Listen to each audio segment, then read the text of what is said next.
Good day mga kabuang. Ito ako ngayon sa bukirin ng aking biyanan. Ako ay tumulong sa pagbubudot ng mga damo at paglinis ng mga damo. Sa ngayon mga kabuang ay ang ganda ng panahon. Noong mga nakarang araw mga kabuang, sobrang ulan mga kabuang. At saka ay matataas na rin yung mga damo mga kabuang. Kaya napag-isip-isipan namin aking biyanan dalawa, kami ay maglinis dito sa kailang lupang binabantayan mga kabuang na aming linisan.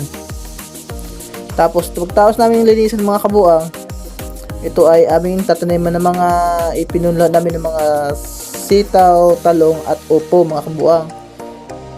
At saka mga kabuang, sarong-sarong talaga mga gulay ito mga kabuang sa bukid talaga.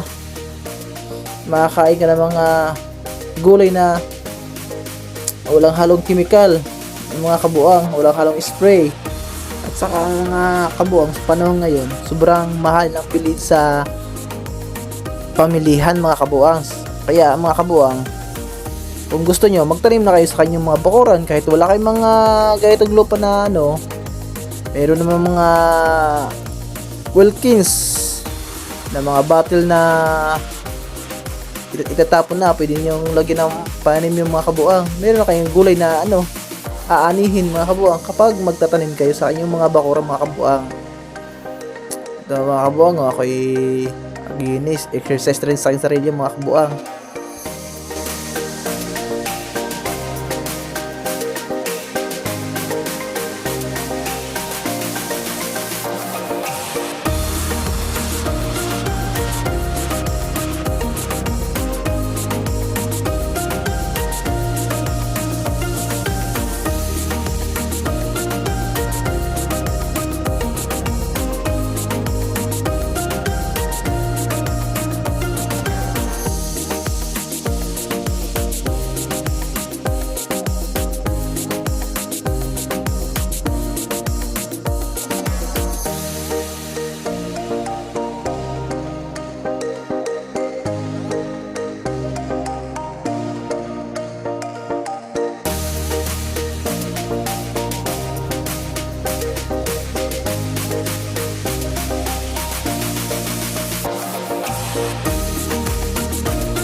Ito nga mga kabuang, ako ay mangunguha na sa aking uulamin mamayang hapunan na sitaw.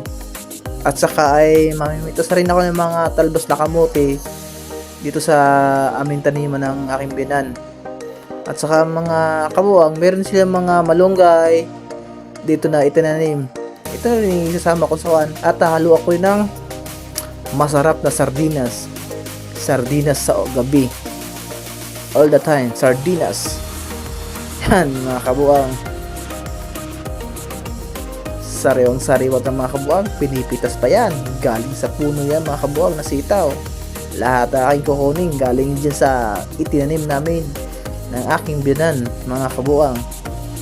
Dito sa kailang bundok or bukirin mga kabuang. Sige mga kabuang, hanggang dito lang ang aking video. At paano meron kayo natutunan sa aking mga ginawa sa bukid, sa paglinis sa bukid ng aking biyanan. Hanggang dito lang ang aking video. Salamat. Thank you to all.